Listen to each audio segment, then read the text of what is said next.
Hürriyetin ürünleri geliyor! Geliyor! Gençler namazı geliyor!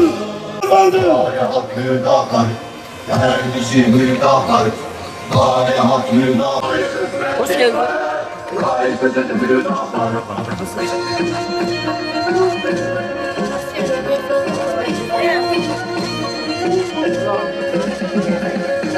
Mavzeden hüdapar, milletler hizmet kar, hakkıya karu var, çareye hüdapar. Genel Başkanımız şimdi aramızda. Güzel cevap işte Genel Başkanımız. Bismillahirrahmanirrahim. Hepinizi Allah'ın selamıyla selamlıyorum. Esselamu aleyküm ve rahmetullahi ve berekatuhu. Kıymetli hemşehrilerim, saygıdeğer büyüklerim, gençler, anneler ve bacılarım, göstermiş olduğunuz bu ilgiden dolayı hepinize çok teşekkür ederim. Girmiş olduğumuz bu süreçte son 2 güne girmek üzereyiz.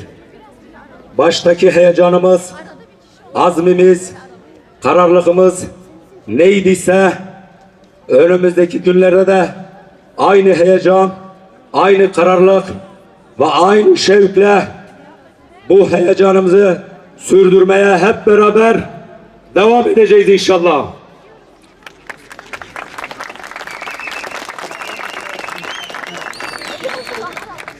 Değerli hemşehrilerim, yapmış olduğumuz çalışmalardan dolayı üzerimize bir halsizlik, boğazımıza bir tahriş oluştuğundan dolayı ben konuşmalarımı açıkçası uzatmayacağım. Cuma saati nedeniyle de Genel Başkanımız Sayın Zekeriya Yapıcıoğlu'nun sizlere hitabı olacak. Hoş geldiniz. Sefalar getirdiniz. Şeref verdiniz efendim. Elhamdülillah. Ve salatu ve selamu ala Resulillah. Aziz İçerik halkı, kıymetli kardeşlerim. Allah'ın selamı, rahmeti, bereketi, mağfireti üzerinize olsun. Ramazan-ı Şerifiniz, Cumanız mübarek olsun. Ve buraya aziz, şima peyre khir umi, şima ser umi. Evet kardeşlerim,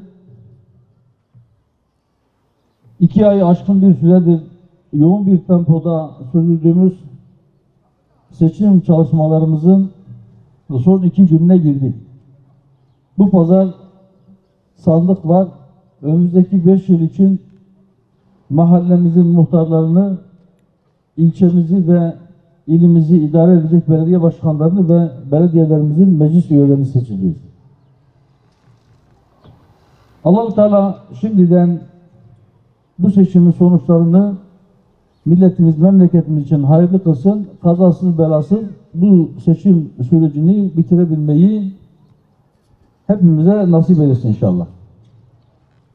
Kardeşlerim, evet, artık seçime 2 gün kaldı.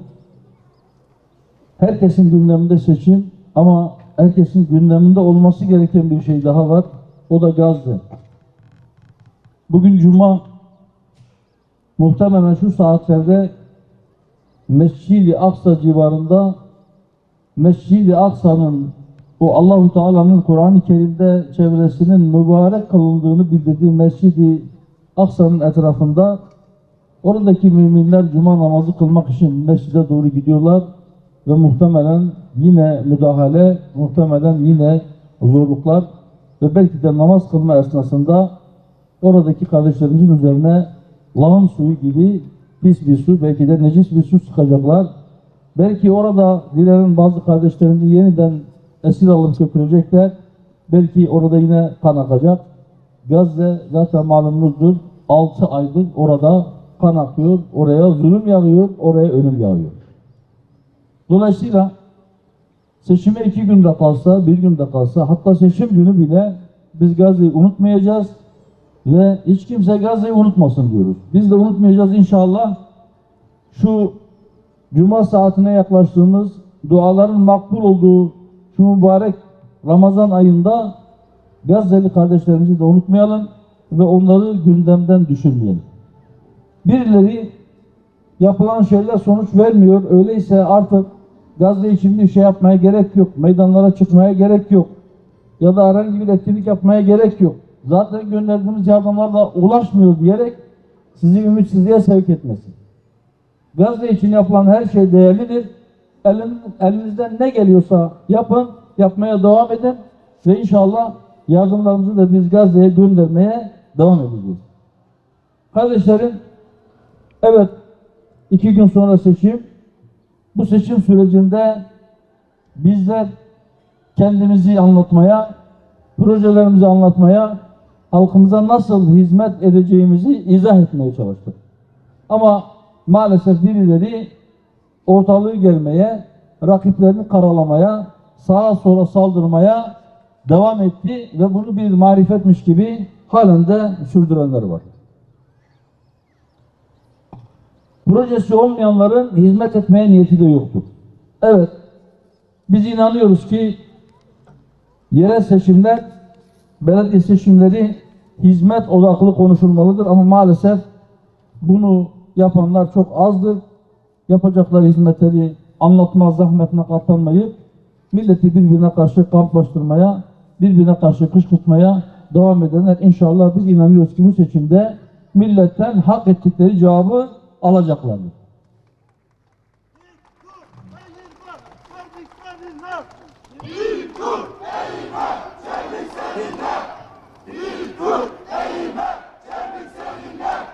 Rabbim her birimizi hak için, hakikat için, adalet için mücadele edenlerden ve haktan, hakikaten, adaletten ayrılmayanlardan eylesin inşallah. Kardeşlerim, bu seçim sürecinin en başı belki aday belirleme süreciydi. Bizler adaylarımızı belirlerken milletimize, halkımıza, şehirlerimize en iyi hizmeti kim yapacak? En sağlam aday kim olur? Şehrin emini, vasfını hak eden kim var? Ona yoğunlaştık. Öyle bir şahsiyeti bulup aday yapmak için yoğun bir çaba sarf ettik. Birileri kim daha fazla oy getirir hesabını yaptı. Yeter ki oy getirsin, nasıl olduğunun hiçbir ehemmiyeti yok diye baktı. Ama biz öyle bakmadık. Dedik ki bizim için o koltukta oturan şahsın ismi, soy ismi, hangi aileye mensup olduğundan ziyade bizim için önemli olan şey şudur. Oraya oturtacağımız kardeşimiz ne yapacak? Hizmet üretebilecek mi? Kendisine emanet edilen makamı ve milletin malını koruyabilecek mi? Biz bu nazarla baktık ve başından beri söylediğimiz hani bizimkisi parti davası değil. Bizimkisi koltuk davası değil. Bizimkisi o koltuğa kimi oturtacağımız davası değil. İçimizden herhangi birisini o koltuğa oturtma davası değil. Ya bizim bir davamız var. Biz milletimize hizmet ederek Rabbimizi kendimizden razı etmeye çalışıyoruz.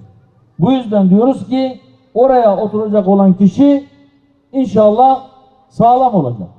Niye? Çünkü biz inanıyoruz ki bu dünyada yaptığımız her şey veya yapmak zorunda olup da yapmadığımız, ihmal ettiğimiz her şey öbür tarafta hesap olarak bizim karşımıza çıkacak. Biz o hesabı verme bilinciyle hareket eden insanlar olarak bize emanet edilen bu hayattayken sahip olduğumuz her şeyin hakkını vermek gibi bir sorumluluğumuz var diyor.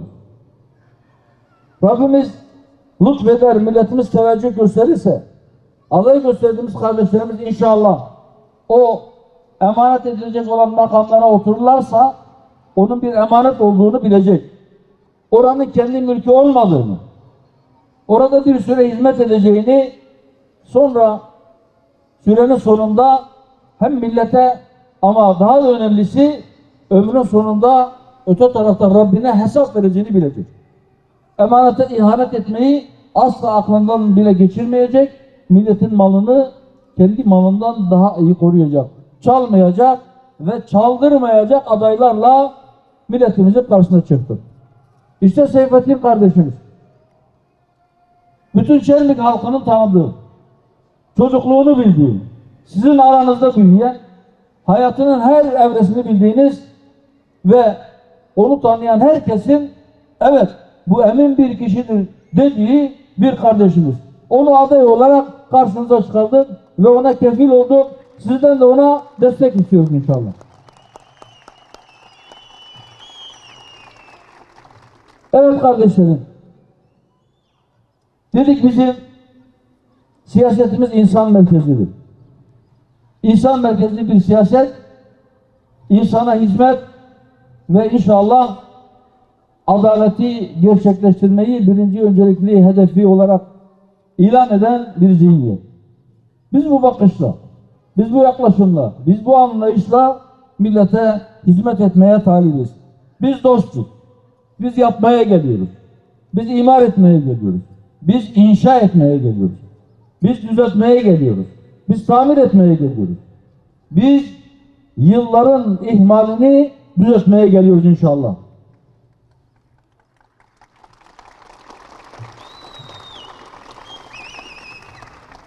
Biz kardeşlik tohumlarını büyütmeye, biz huzuru temin etmeye, biz adaleti yeniden tesis etmeye geliyoruz Allah'ın izniyle. Biz gençliğe önem veriyoruz. Memleketin hemen her tarafında gençliğin içine düştüğü demiyorum. İçine düşürüldüğü, içine çekildiği bir girdap var. Gençlerimiz uyuşturucu tacirlerinin tuzaklarına düşüyorlar.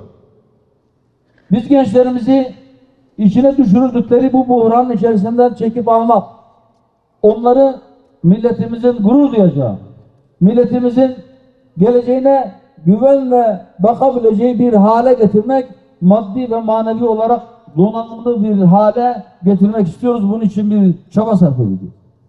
Biz aileye değer veriyoruz. Aile kurumunun saldırı altında olduğunu görüyoruz. Aile ayakta kalmazsa bir millet ayakta kalamaz.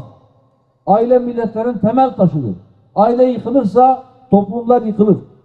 Bu nedenle biz ailelerimize değer veriyoruz. Onları ayakta tutacak, onları geliştirecek, yeni ailelerin oluşmasına katkı sunacak projelerle geliyoruz. Evlilik yaşı sürekli erteleniyor. Çoğu da maddi imkansızlıklar yüzünden. Evlenecek gençlerimize ciddi destekler vaat ediyoruz. Çeyiz, beyaz eşya desteğinde bulunacağımızı söylüyoruz. Bizler Hüdapar olarak yılların ihmalini tamire geldik diyoruz. Niye bu ihmal? Sebeplerinden bir tanesi şudur. Yıllarca bu memleket genellikle bir veya iki parti arasında ya da bazen üç parti arasında gitti geldi. Millet birini denedi, olmadı ötekine gitti, olmadı bir daha öbürüne döndü. Sonuç çok fazla değişmedi. Eğer o siyasi partiler alternatifsiz olduklarını düşünürlerse, şimdi benden gitti öbürüne, yarın ona da kızacak, tekrar bana dönmek zorundadır derse, bu ihmaller devam edecek. Kimse hizmet yapma mecburiyetinde hissetmeyecek. Eğer siz kazanmak istiyorsanız, eğer Çermi'nin kazanmasını istiyorsanız, alternatifsiz olmadığınızı onlara da gösterin, siz de farkına varın, dostlarınız da görsün inşallah.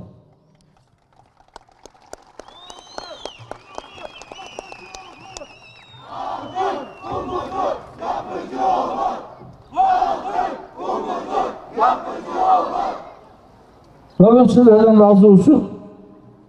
Biz inşallah halkımıza hizmetkarlık etmeye geliyoruz. Umudumuz Allah'tandır. Biz umudumuzu kesmeyeceğiz. Hiçbir zaman da kesmedik. İnşallah bundan sonra da kesmeyeceğiz. Rabbim eğer lütfeder, bu halka hizmet etme şerefini bize bahşederse inşallah biz kendimizi bahtiyar adedeceğiz. İnşallah bunu makamların, şereflerin en yüksek payelerinden birisi olarak göreceğiz. Şimdi Cuma saati yaklaşıyor. Benim de çok uzatmaya niyetim yok. İnşallah Cuma saatine, Cuma namazına yetişecek şekilde programımızı ayarlayıp sizlere Allah'a ısmarladık diyeceğiz. Ama Cuma namazından sonra inşallah burada bir esnaf ziyaretimiz olacak. Sonra da Ergenli'ye götüreceğiz. Ben burada bulunan bütün kardeşlerimden bir söz almak istiyorum. Şimdiye kadar çalıştınız. 2 ay, 3 ay, bazı arkadaşlarımız 4 aydır sahadalar. Sahada görmüşsünüzdür. Güzel bir hava var. Geçtiğimiz yılın Mayıs ayında yapılan seçimlerden öncesinden bugüne kadar bizimle ilgili bir kara propaganda yürütüldü. Halen de devam ediyor. Heybesinde, torbasında sermayesi bulunmayanlar ancak çamur atarlar, ancak karalama yaparlar. Ama buna rağmen elhamdülillah onlar bize sağladıkça milletimiz bizi tanımaya başladı. Bizi tanımayanlar da gerçekten bunlar kimdir, ne yapmak istiyor diye bir araştırma ihtiyacı hissetti ve bizi tanıdıkça bağrına bastı.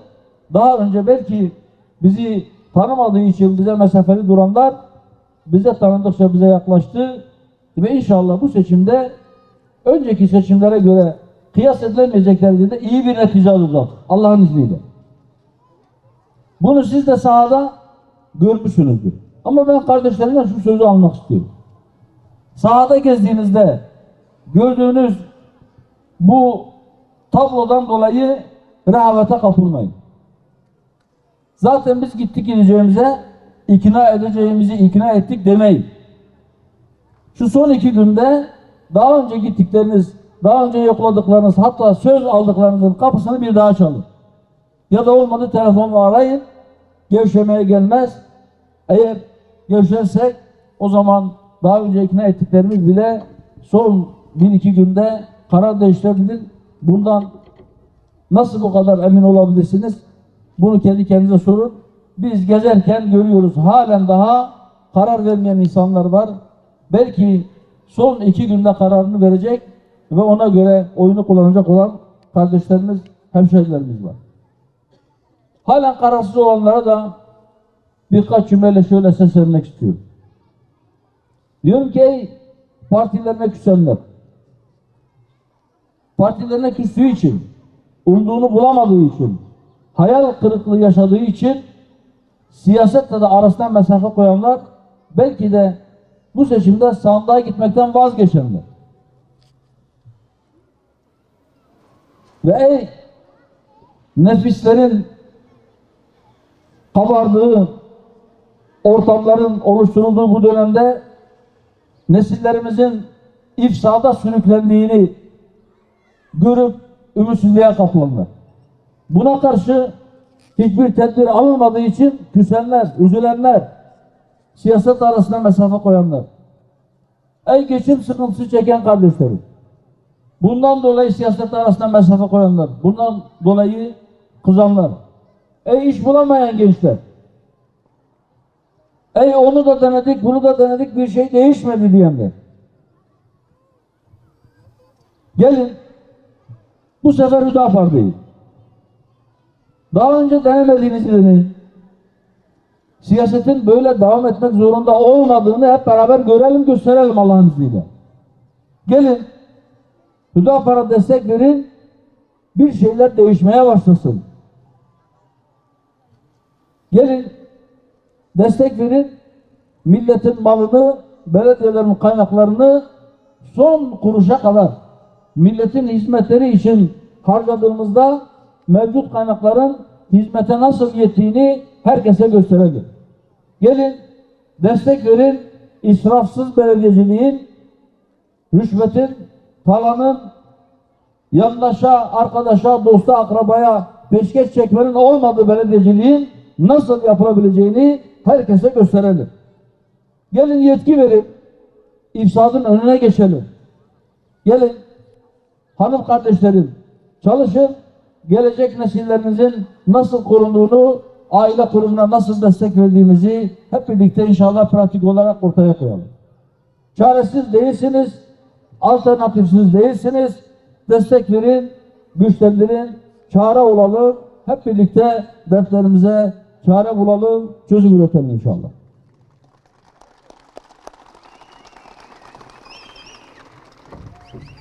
Kardeşlerim, evet bir daha söylüyorum. Önümüzde 2 gün kaldı. Bugün ve yarın. Bu 2 gün biraz daha dişimizi sıkalım. Seyfettin kardeşimin sesi kısılmış. Benim de sesim çok iyi değil. O yüzden ben de sesimi biraz yükseltmekten korkuyorum. Yükseltsem sesim kısılacak. Bundan sonra Ergani'de de bir program var. Akşam da televizyon programı var. Sıkın dişinizi. Ha gayret. Allah'ın izniyle çok güzel sonuçlarla sandıktan çıkacağız ve milletimiz de şunu görecek. Bu millet alternatifsiz değil. Hüdapar gümbür gümbür geliyor inşallah.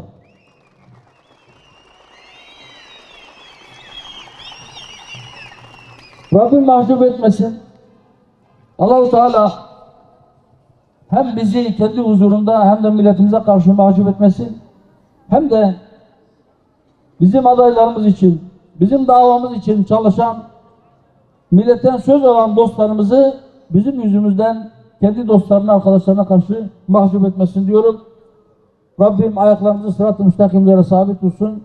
Milletimize, aziz milletimize dürüst bir siyasetle gerçek bir hizmet sunabilme şerefini bizlere bahşeylesin inşallah. Hepinize Allah'a emanet ediyorum. Tekrar cumanız mübarek olsun. Ramazan olsun. Esselamu Aleyküm ve Rahmetullahi ve Berekatuhu.